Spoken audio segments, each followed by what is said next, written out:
अऊज़ु बिल्लाहि मिनश शैतानिर रजीम बिस्मिल्लाहिर रहमानिर रहीम। दुनिया के सबसे दो बड़े धर्म या मजहब इस्लाम और ईसाई धर्म के बारे में हमारी गहरी खोज में आपका स्वागत है। आइए देखते हैं इस्लाम और ईसाई धर्म के बीच क्या मैं ऐसा कुछ उजागर कर सकती हूँ जो आप पहले कभी नहीं जानते थे। ईसाई धर्म में लगभग 2.4 अरब यानी 2.4 बिलियन यानी दुनिया के आबादी का लगभग 7.2 अरब यानी 7.2 बिलियन लोगों में से हैं। दुनिया की लगभग 1/3 आबादी का हिस्सा है, इसलिए दुनिया का सबसे बड़ा धर्म है। दूसरी तरफ इस्लाम को मानने वाले यानी मुस्लिम आबादी दुनिया भर में लगभग 2.0 अरब यानी 2.0 बिलियन यानी दुनिया के आबादी का लगभग 7.2 अरब यानी 7.2 बिलियन में से है। इसलिए इस्लाम को दूसरा सबसे बड़ा धर्म या मजहब के रूप में देखा जाता है। अब आते हैं इस्लाम और ईसाई धर्म को मानने वाले या यूं कहिए फॉलोअर कौन है। इस्लाम को मानने वाले लोग मुस्लिम कहलाते हैं। इस्लाम एक मोनोथियस्टिक यानी अरबी में जिसको बोला जाता है तौहीद का मानने वाला या एक ईश्वर को मानने वाले, जिसमें अल्लाह को एकमात्र भगवान या गॉड माना जाता है और मोहम्मद सल्लल्लाहु अलैहि वसल्लम को आखिरी पैगंबर यानी रसूल मानते हैं। मुस्लिम लोग कुरान को अल्लाह का कलाम यानी ईश्वर वाणी मानते हैं। दूसरी तरफ ईसाई धर्म, जिसे क्रिश्चियनिटी भी कहा जाता है और क्रिश्चियनिटी को मानने वाले लोगों को क्रिश्चियन कहते हैं। ये लोग पूरी दुनिया में हैं और यीशु मसीह यानी जीसस क्राइस्ट को अपने उद्धारकर्ता मानते हैं या यूं कहिए अपने मसीहा मानते हैं। इनके पवित्र किताब बाइबल है। ये 2 भाग में है, एक न्यू टेस्टामेंट और दूसरा ओल्ड टेस्टामेंट। तो इस्लाम धर्म के फॉलोअर मुस्लिम होते हैं और ईसाई धर्म के फॉलोअर क्रिश्चियन। क्लियर? आज की दुनिया में इस्लाम और ईसाई धर्म के बीच अंतर को समझना बहुत जरूरी है, लेकिन हमेशा इन धर्मों को अलग अलग नहीं समझा जाता। 4 बिलियन से ज्यादा फॉलोअर के साथ यह हैरानी की बात है कि हम इन दोनों धर्मों के अंतरों के बारे में कितना कम जानते हैं।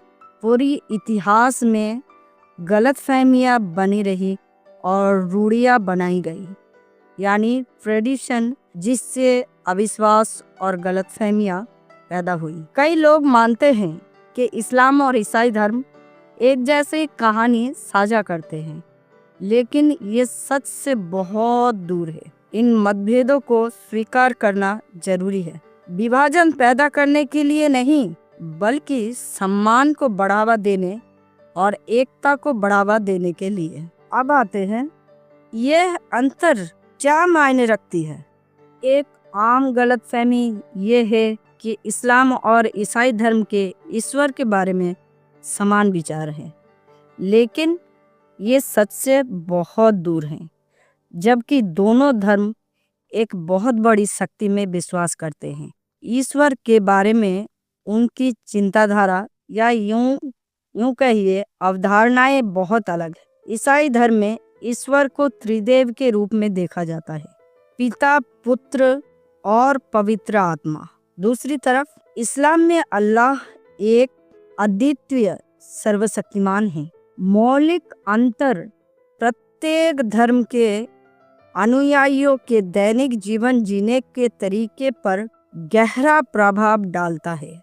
एक और गलत धारणा यह है कि दोनों धर्मों के ईसा मसीह के बारे में समान विचार है, जबकि ईसाई धर्म ईसा मसीह को अपने धर्मशास्त्र के केंद्र में रखता है और इस्लाम ईसा मसीह को एक पैगंबर के रूप में देखते हैं, लेकिन ईश्वर के पुत्र के रूप में नहीं। इस अंतर का प्रत्येक धर्म के मोक्ष और परलोक को समझने का तरीके पर महत्वपूर्ण प्रभाव पड़ता है। इस्लाम के सबसे गलत समझे जाने वाले पहलुओं में से एक जिहाद की अवधारणा यानी कॉन्सेप्ट है। जबकि कई लोग जिहाद को हिंसा और आतंकवाद से जोड़ते हैं, इस शब्द का सही अर्थ संघर्ष या ईश्वर के मार्ग में कोशिश या प्रयास करना है। इस कॉन्सेप्ट को अक्सर गलत समझा जाता है, यहाँ तक कि कुछ मुसलमानों द्वारा भी।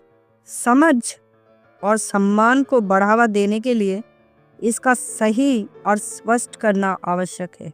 अब आते हैं पाप या गुनाह के कॉन्सेप्ट में। इस्लाम और ईसाई धर्म के विचारों के बीच अंतर को भी अक्सर अनदेखा किया जाता है। ईसाई में पाप यानी गुनाह को एक व्यक्तिगत विफलता के रूप में देखा जाता है, जिसे यीशु मसीह में विश्वास के माध्यम से क्षमा या माफ किया जा सकता है। इस्लाम में पाप यानी गुनाह एक गलती के रूप में देखा जाता है, जिसे पश्चाताप यानी इस्तग़फ़ार और अच्छे कर्मों के माध्यम से सुधारा जा सकता है। इस अंतर का प्रत्येक धर्म के फॉलोअर द्वारा नैतिकता मोचन की कॉन्सेप्ट को समझने पर महत्वपूर्ण प्रभाव पड़ता है। सबसे आश्चर्यजनक यानी सरप्राइजिंग तौहीद या ईश्वर की एकता की कॉन्सेप्ट। इस्लाम में तौहीद सबसे मौलिक कॉन्सेप्ट है जो अल्लाह की एकता और एकता पर जोर देती है। इस कॉन्सेप्ट को अक्सर बाहरी लोग गलत समझते हैं, जो मानते हैं कि अन्य पूर्वी धर्मों की तरह बहुदेवादी है। हालांकि सच्चाई इससे कहीं ज़्यादा दूर है। तौहीद की कॉन्सेप्ट इस्लाम के लिए इतनी महत्वपूर्ण है कि इसका उल्लेख इस्लाम के पहले स्तंभ यानी शहादत में किया गया है। अल्लाह के अलावा कोई ईश्वर नहीं है और मोहम्मद सल्लल्लाहु अलैहि वसल्लम उनके पैगंबर यानी रसूल है। तौहीद के कॉन्सेप्ट का मुसलमानों के दैनिक जीवन पर गहरा प्रभाव पड़ता है, चाहे वो प्रार्थना यानी इबादत कैसे करते हो या दूसरे के साथ कैसे पेश आते हो। इस्लाम की सच्ची प्रकृति का सराहना करने और सम्मान और सहनशीलता को बढ़ावा देने के लिए इस कॉन्सेप्ट को समझना जरूरी है। अब बहुत सारे लोगों के मन में ये आ सकता है, इन धर्मों की स्थापना कब हुई? आमतौर पर ईसाई धर्म की स्थापना पहली शताब्दी ईसा पूर्व में हुई मानी जाती है, जो नासरत के यीशु के जीवन के समय के आसपास थी, जिनके बारे में माना जाता है कि उनका जन्म 4 ईस्वी और 6 ईस्वी के बीच में हुआ था। ईसाई धर्म की संस्थापना के लिए जिन प्रमुख धर्मों के नेतृत्व किया, उनमें यीशु की शिक्षाएं, क्रूस पर चढ़ना, लगभग 30 से 33 ईस्वी कथित पुनरुत्थान शामिल है। यीशु की मृत्यु के बाद उनके अनुयायी मतलब फॉलोअरों ने शिक्षाओं का प्रसार करना शुरू कर दिया, जिसमें ईसाई समुदायों का निर्माण हुआ। प्रेरित पौलुस उनके यहूदी नाम शाऊल ने इस प्रसार में महत्वपूर्ण भूमिका निभाई, विशेष रूप से गैर यहूदियों के बीच। प्रारंभिक यानी शुरुआती ईसाई ग्रंथ, जिसमें सुसमाचार और पौल के पत्र शामिल है, यीशु के मृत्यु के बाद के दशकों में लिखे गए थे और अगले कुछ शताब्दियों में नए नियम को संकलित किया गया। अब आते हैं इस्लाम धर्म के बारे में। इस्लाम की स्थापना सब सोचते हैं 7वीं शताब्दी ईस्वी में हुई थी, लेकिन ऐसा नहीं है। जैसा आप लोगों ने डिफरेंसेस में पहले ही सुन लिया, यीशु मसीह यानी ईसा अलैहिस्सलाम को इस्लाम में पैगंबर मानते हैं। वैसे ही जो सबसे पहले इंसान धरती पर आए आदम अलैहिस्सलाम को भी पैगंबर मानते हैं, जो पूरे इंसानियत के बाप कहलाते हैं। ये और बात है कि 7वीं शताब्दी ईस्वी में इस्लाम अपने चरम शिखर पे था, जब आखिरी पैगंबर मोहम्मद सल्लल्लाहु अलैहि वसल्लम आए। उनका जन्म 570 ईस्वी के आसपास मक्का शहर में हुआ। 40 साल की उम्र में उनको नबूवत मिली। जिसके बाद अल्लाह ताला ने वही के जरिए उनके ऊपर कुरान उतारा, जो 23 साल लगा इस सिलसिले को पूरा होने में। यानी पूरी कुरान अल्लाह ताला ने फरिश्ता जिब्राइल अलैहिस्सलाम के जरिए नबी करीम सल्लल्लाहु अलैहि वसल्लम तक पहुँचाए 23 साल अरसे तक। 622 ईस्वी मक्का से उनके हिजरत के बाद अरबी हिजरी कैलेंडर शुरू हुआ। 632 ईस्वी में उनके वफात के बाद इस्लाम का प्रचार प्रसार बहुत तेजी से करने लगे उनके सहाबा यानी साथी, और इस्लाम अरब के प्रायद्वीप और उससे आगे फैल गई, अब दुनिया के कोने कोने में है। तो आइए जानते हैं इस्लाम और ईसाई धर्म कहाँ कहाँ फैला है और कौन कौन से प्रमुख स्थल है। इस्लाम और ईसाई धर्म दुनिया के 2 सबसे बड़े धर्म हैं, जिनके अनुयायी यानी फॉलोअर दुनिया भर में फैले हुए हैं। जैसे कि इस्लाम बहुल देश सऊदी अरब, ईरान, इराक और तुर्की जैसे देश इस्लाम बहुल देश है। इसके अलावा मिस्र, मोरक्को, अल्जीरिया जैसे देशों में मुस्लिम आबादी काफ़ी है, और उपसहारा अफ्रीका, नाइजीरिया, सोमालिया और तंजानिया जैसे देशों में बड़े मुस्लिम समुदाय हैं। इसके अलावा दक्षिण पूर्व एशिया, इंडोनेशिया, मलेशिया और ब्रुनई में इस्लाम आबादी हैं। दक्षिण एशिया, पाकिस्तान और बांग्लादेश मुख्य रूप से मुस्लिम देश है, और भारत मुस्लिम अल्पसंख्यक देश है। पश्चिमी देश संयुक्त राज्य अमेरिका, कनाडा, यूरोप के कुछ हिस्से में भी मुस्लिम आबादी है। उल्लेखनीय धार्मिक स्थल सऊदी अरब के मक्का शहर में स्थित काबा इस्लाम के सबसे बड़े पवित्र स्थल है, यानी जहाँ पे मुसलमान हज करते हैं। इसके अलावा मदीना में स्थित मस्जिद नबी भी हमारे पैगंबर मोहम्मद सल्लल्लाहु अलैहि वसल्लम की मस्जिद अल अक्सा जो यरूशलेम फिलिस्तीन में स्थित है, जहां पैगंबर मोहम्मद सल्लल्लाहु अलैहि वसल्लम को मेराज में ले जाया गया था। अब आते हैं ईसाई धर्म के प्रचार प्रसार। ईसाई धर्म के प्रसार की बात करें तो यूरोप के इटली, स्पेन, ग्रीस जैसे देशों में प्रमुख, रोमन, उत्तरी अमेरिका, विशेष रूप से संयुक्त राज्य अमेरिका और कनाडा में मजबूत ईसाई उपस्थित है। लेकिन अमेरिका मुख्य रूप से कैथोलिक, ब्राजील और मैक्सिको के साथ साथ अफ्रीका में ईसाई धर्म तेजी से फैल रहा है, विशेष रूप से नाइजीरिया, इथियोपिया और केन्या जैसे देशों में। एशिया में फिलीपींस, दक्षिण कोरिया और भारत में अल्पसंख्यकों के रूप में हैं। इनके उल्लेखनीय धार्मिक स्थल Vatican City, Saint Peter basilica दुनिया के सबसे प्रसिद्ध चर्चों में से एक कैथोलिक चर्च है। यरूशलेम इस्राएल में ईसाइयों द्वारा माना जाता है पवित्र सेपुल्चर का चर्च, ये यीशु के क्रूस पर चढ़ाने और दफनाने का स्थान है। पश्चिमी दीवार यहूदी के लिए एक पवित्र स्थान है और ईसाइयों के लिए भी महत्वपूर्ण माना जाता है। इथियोपिया में लालीबेला अपने चट्टान निर्मित चर्चों के लिए जाना जाता है। इथियोपियाई रूढ़िवादी ईसाई के लिए एक तीर्थ स्थल। अब आते हैं इस्लाम और ईसाई धर्म के बीच मुख्य मान्यता क्या है।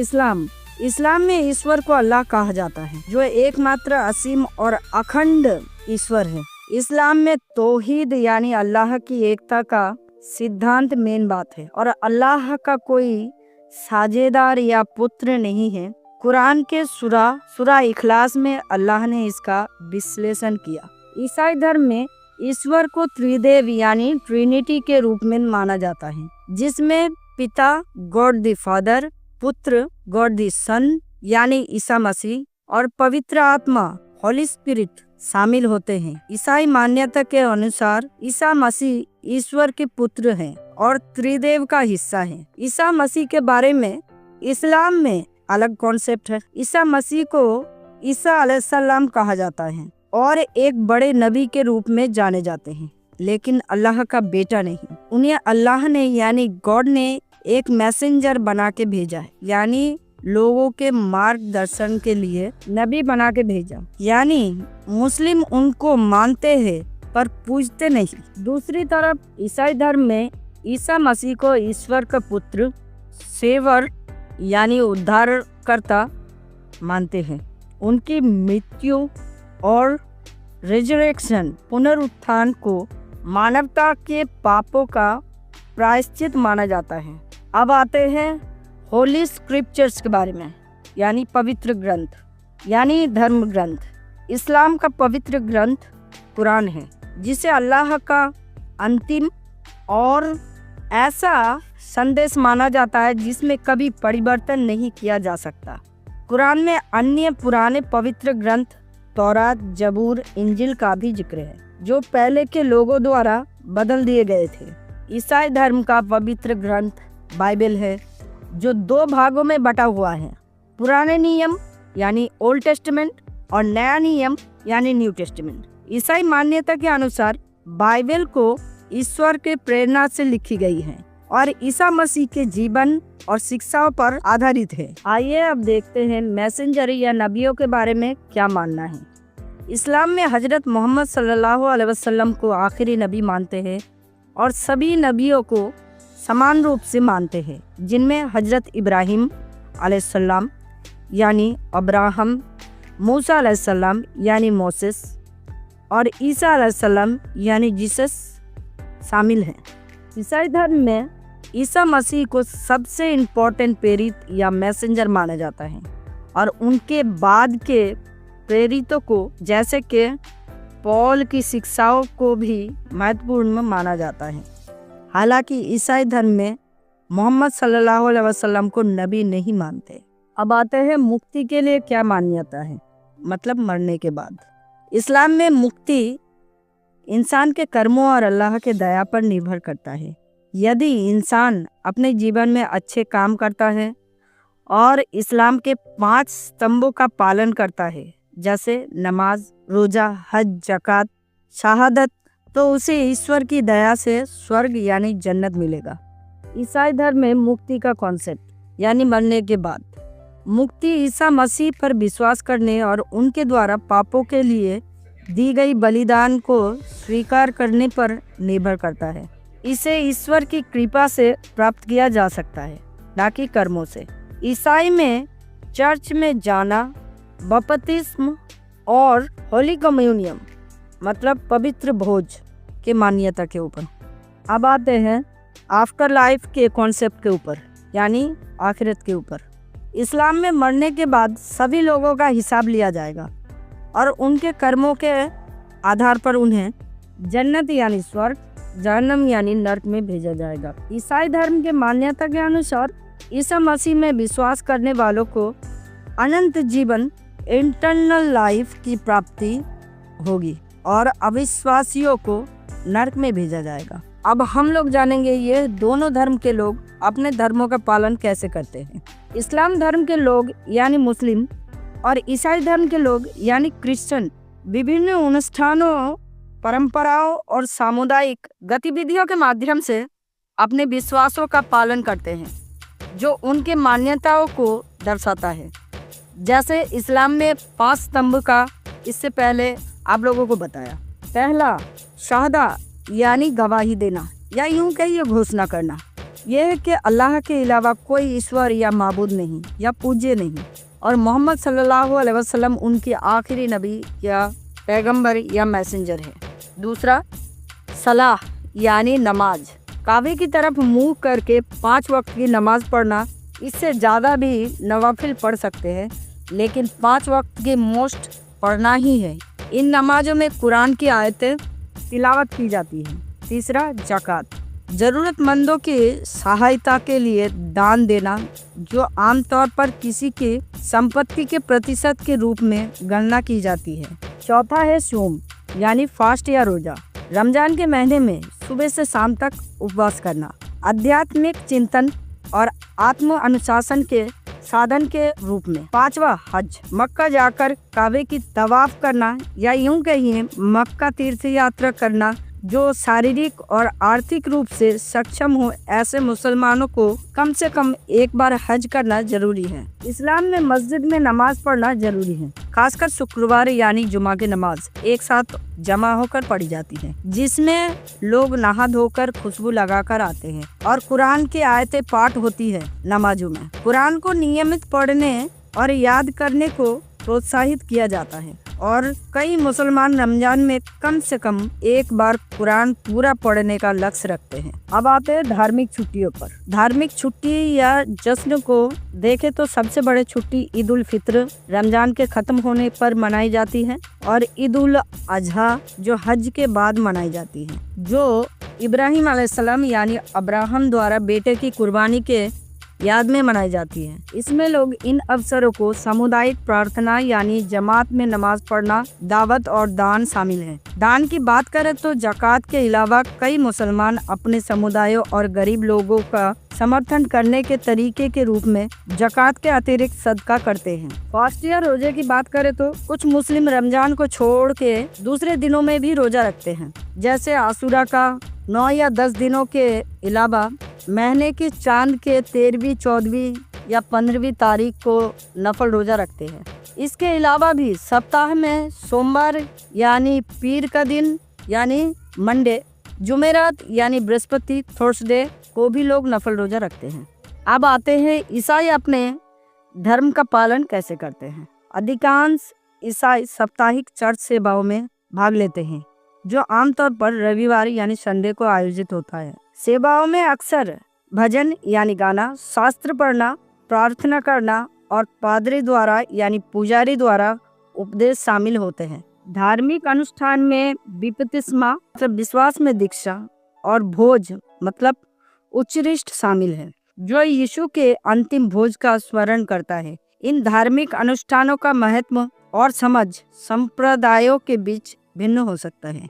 ईसाई व्यक्तिगत और सामुदायिक प्रार्थना में आस्था रखते हैं। परंपरागत रूप से प्रार्थना संरचित जैसे प्रभु की प्रार्थना जो व्यक्ति के पसंद पर निर्भर करता है। बाइबल पढ़ने की बात करें तो कई ईसाई ग्रुप में इसको पढ़ते हैं और चर्चा करते हैं। ये उनके विश्वास और समझ को बढ़ावा देते हैं। धार्मिक छुट्टियों की बात करें तो क्रिसमस यानी यीशु मसीह का जन्म का जश्न और ईस्टर यानी उनके पुनरुत्थान की स्मृति शामिल है। इन छुट्टियों में अक्सर विशेष चर्च सेवाएं, पारिवारिक समारोह यानी फैमिली गैदरिंग और विभिन्न सांस्कृतिक परंपराएं यानी डिफरेंट कल्चरल ट्रेडिशंस शामिल होती हैं। दान की बात करें तो कई ईसाई दान और सेवा का अभ्यास करते हैं। इसे विश्वास के प्रदर्शन के रूप में देखते हैं। इसमें स्वयं सेवा करना, दान करना और सामुदायिक सेवा में भाग लेना शामिल है। उपवास या फास्टिंग की बात करें तो कुछ ईसाई संप्रदाय उपवास रखते हैं, विशेष रूप से लेंट के दौरान ईस्टर से पहले 40 दिन के उपवास रखते हैं। इसमें तपस्या और चिंतन के रूप में कुछ खाना पीना छोड़ना या गतिविधियां शामिल हैं। आज की दुनिया में इस्लाम और ईसाई धर्म के बीच अंतर को समझना बहुत जरूरी है। इस अंतरों को स्वीकार करके हम अविश्वास और गलतफहमी को बढ़ावा देने के बजाय सम्मान, सहिष्णु और एकता को बढ़ावा दे सकते हैं। यह वीडियो पूरा देखने के लिए धन्यवाद, शुक्रिया। अगर आपके पास इस्लाम या ईसाई धर्म के बारे में कोई विचार या अनुभव है जिसे आप मुझसे शेयर करना चाहते हैं तो इन्हें नीचे टिप्पणियों के रूप में यानी कमेंट बॉक्स में छोड़ दें। वीडियो नॉलेजेबल लगे तो लाइक करें, सब्सक्राइब करना ना भूलें।